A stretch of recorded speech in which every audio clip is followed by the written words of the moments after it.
Okay, so Las Vegas, man, was actually was a pretty interesting weekend. We had a lot to talk about.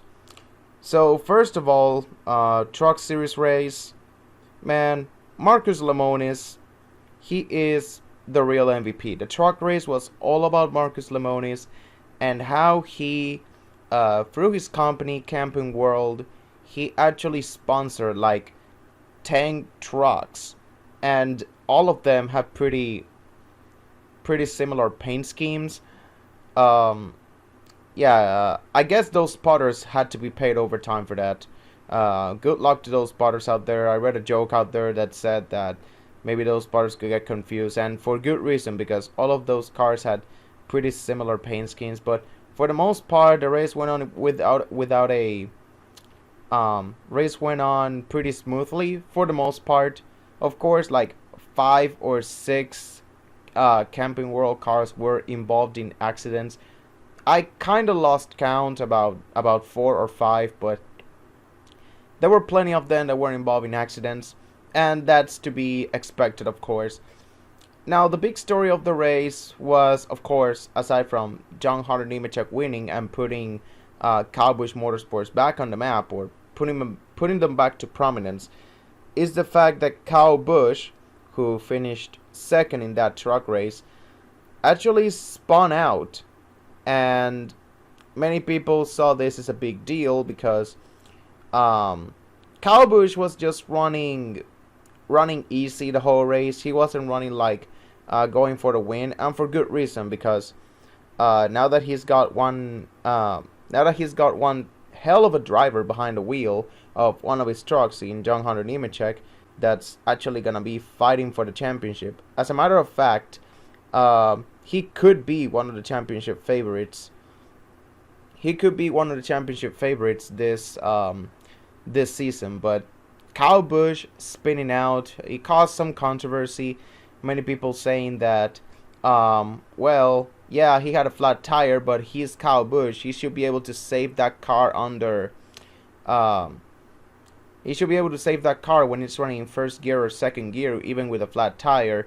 And to that I say, does it really matter whether he did it on purpose or not? I mean, NASCAR is not going to penalize him unless he admits to doing it on purpose. NASCAR has set a precedent for that. So, whether he did it on purpose or not, it doesn't matter. It's debatable. I'm gonna say that he didn't because it's kind of hard to just control a car. Um, it's kind of hard to just control a car when you spin out and your tires are flat. Of course, I'm on the side of I have never been behind the wheel of a race car, or a race truck in that sense. So I cannot make much of an argument about how hard it is regarding the difficulty of how hard it is to control the car. But I'm gonna argue that he didn't spin out on purpose, and even if he did, he's not gonna admit to it. Um, but whether he did or not, it was a pretty smart move, considering that he came at a very, not a very pivotal point of the race, but it kind of saved this race. I mean, he finished second to John Hunter Nemechek, and he was just pacing the whole race because, again, um, he wasn't running for anything. He's just running for the 51, putting the 51 in the owners championship. But of course, the main priority is putting that Ford truck at the top of the drivers championship, which I think he did. Like I know Ben Rhodes is in the finishing the top 10, and he's won the first 2 races. But I believe that John Hunter Nemechek, if he didn't take the points lead, it's gonna be very close between those two guys. So, moving on to the Xfinity race. The big story is, aside from AJ Allmendinger winning at an oval track once again for the second time in his career, I believe. Yeah, he won at Atlanta last year. He won at Las Vegas this year. So it's his second oval win. But the big story, he wasn't the guy who dominated.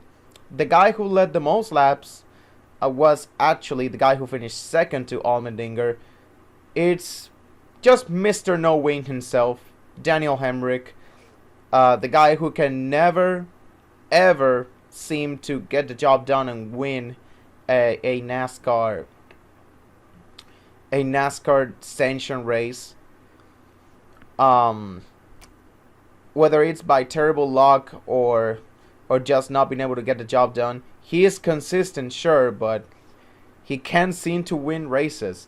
And now this is what his 80th runner-up finish, and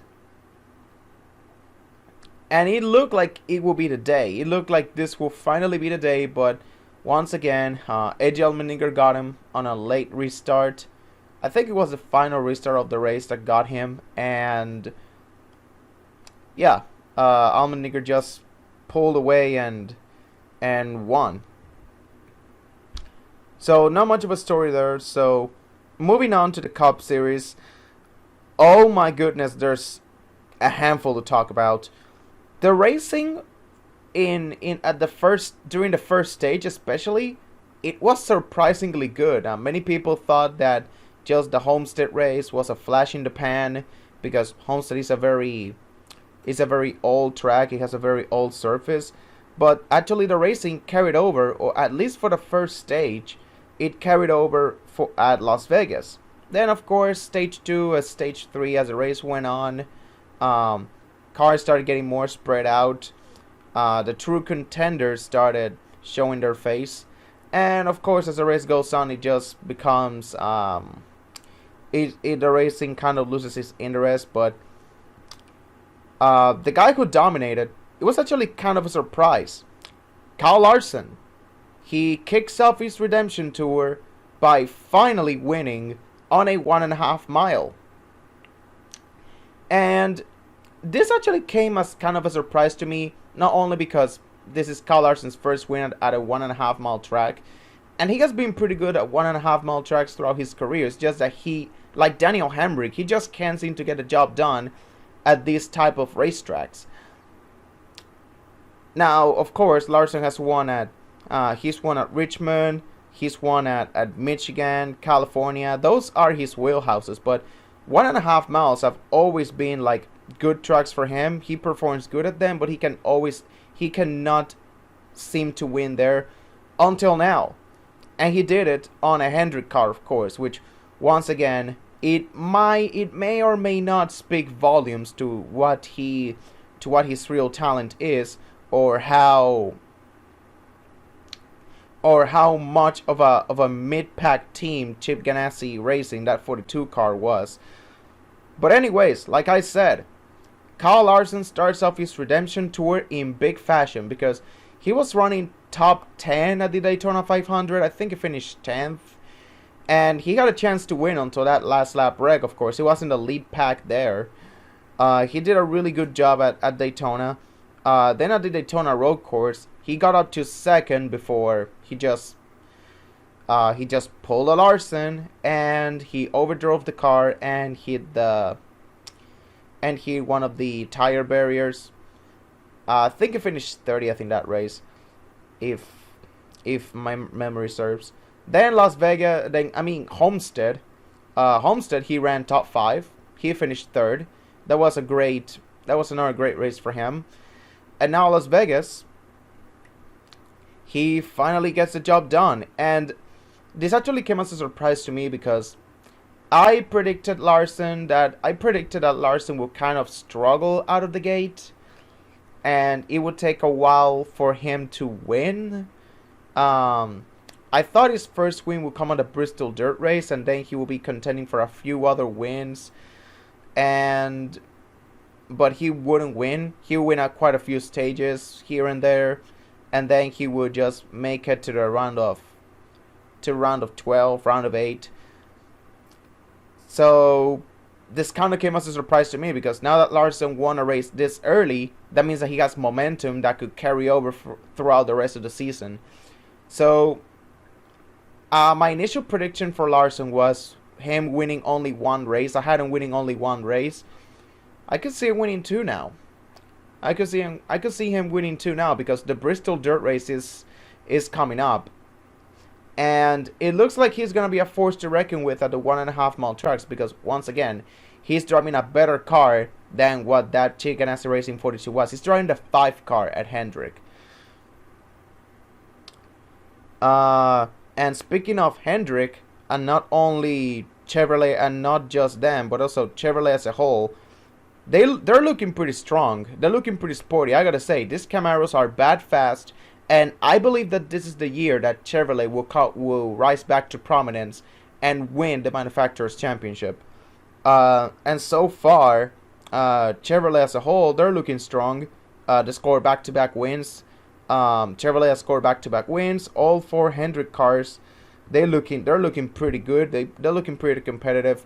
Of course, Alex Bowman has been a bit so-so, but let's remember, Bowman won the pole for the Daytona 500, and he was running top 10 at Las Vegas before, of course, that flat tire.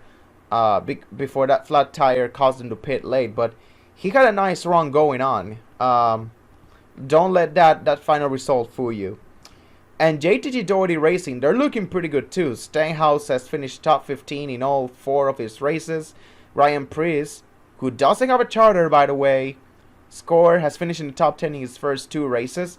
If they keep this up, I can see at least one of them, probably Stenhouse, because maybe Preece will fade out during the season, who knows.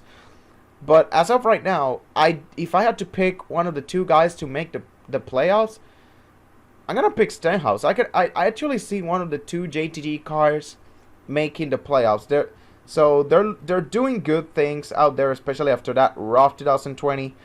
Of course, practice and qualifying, they still haven't fully returned. They kind of have in some capacity for the Crown Jewel events and for the new racetracks. Hopefully by next year, 2022, practice and qualifying go back, so we can finally see these guys at full strength. But for what it's worth, Chevrolet is right now looking good. They're building on the momentum that Chase Elliott got them last year in his championship season, and now not only Hendrick, but also other teams like most notably JTG are also catching up. But once again, the season's young. A lot of stories are unfolding, so yeah. Kyle Larson Redemption Tour, baby. I'm all in for it.